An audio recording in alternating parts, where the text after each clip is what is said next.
water entering the ship below of the waterline, and the permeability, the percentage of the compartment space that can occupied by water signifying impact ship stability.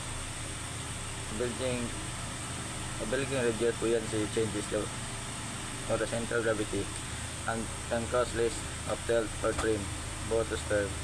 Permeability affect on how much buoyancy is lost during building. Affect how much buoyancy is lost during building. But effect of building. Low of buoyancy when compartment is building, water enters the displaced air, effectively reducing the ship submerged volume and thus its buoyancy. Drop change. The reduced buoyancy causes the ship to sink lower in the water, increasing its drop. Center of gravity shift. Bulging, especially in a shape compartment, can shift center of gravity, potentially causing a less tilting to one side, or trim change, bow, or spin up. Reduce metacentric height. Bulging can lower the ship metacentric height, making the ship less stable and more prone to seizing, rolling, or capsizing in buoyancy.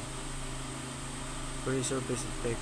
Partially filled tanks with fuel ballast move freely during bulging, further shifting the center of gravity and reducing stability.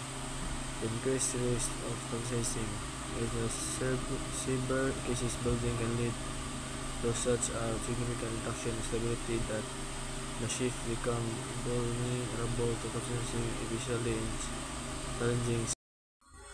Impact of permeability. Buoyancy loss. Permeability determines how much of compartment's volume can be filled with water, directly influencing the amount of buoyancy loss during bulging.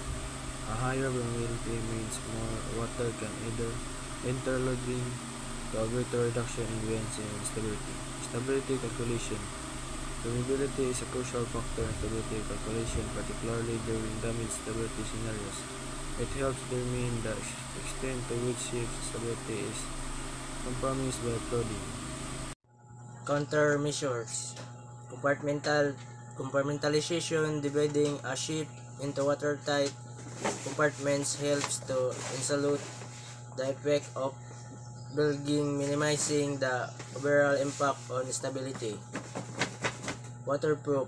Bulkheads. Maintaining strong and watertight bulkheads is essential to prevent water from spreading rapidly throughout the ship.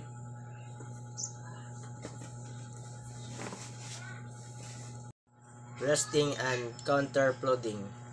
Using ballast tanks or other counter-flooding system can help to restore stability after bulging by adding weight to counteract the flooding. Monitoring and control. Continuous monitoring of tanks levels, drop, and trim is crucial for detecting and responding to changes in stability due to bulging. Training. Crew members need to be trained in damage control procedures and how to assist and respond to the effects of bulging.